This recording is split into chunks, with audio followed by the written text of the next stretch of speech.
నమస్కారం. ఈరోజు రాజశేఖర రెడ్డి గారి 16వ వర్ధంతి. ఈ సందర్భంగా ఇక్కడికి రాజశేఖర రెడ్డి గారికి నివాళులు అర్పించడానికి ఎంతోమంది అభిమానులు ఈరోజు ఇక్కడికి రావడం జరిగింది. వారందరికీ కృతజ్ఞతలు చెప్పుకుంటూ రాలేకపోయిన వారికి కూడా రాజశేఖర రెడ్డి గారిని ఎంతో ప్రేమించిన వారు ఎంతోమంది ఉన్నారు.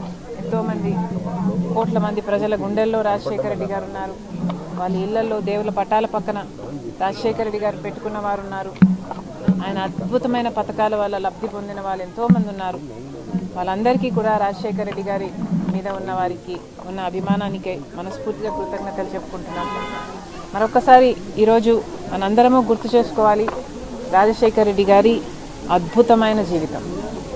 దేవుడు రాజశేఖర రెడ్డి గారిని ఎంత గొప్పగా వాడుకున్నారో.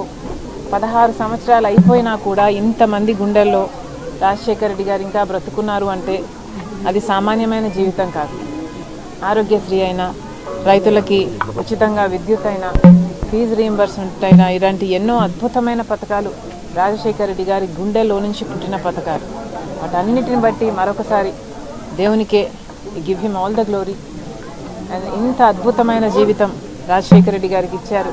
అందును బట్టి ఇంత ఆదరణ ప్రజలు రాజశేఖర రెడ్డి గారికి ఇచ్చారు. అందును బట్టి అందరికీ మరొకసారి కృతజ్ఞతలు చెప్పుకుంటూ, మరి ముఖ్యంగా రాజశేఖర రెడ్డి గారు చనిపోతే ఆ బాధను భరించలేక, ఆ నిజాన్ని జీర్ణించుకోలేక ఆయన వెనకాలే దాదాపు 700 మంది వాళ్ళ ప్రాణాలు వదలటం జరిగింది. వాళ్ళందరికీ కూడా, వారి కుటుంబాలందరికీ కూడా ఈరోజు రాజశేఖర రెడ్డి గారి కుటుంబం, రాజశేఖర రెడ్డి గారి అభిమానులు మనస్ఫూర్తిగా నివాళులు అర్పిస్తున్నాం.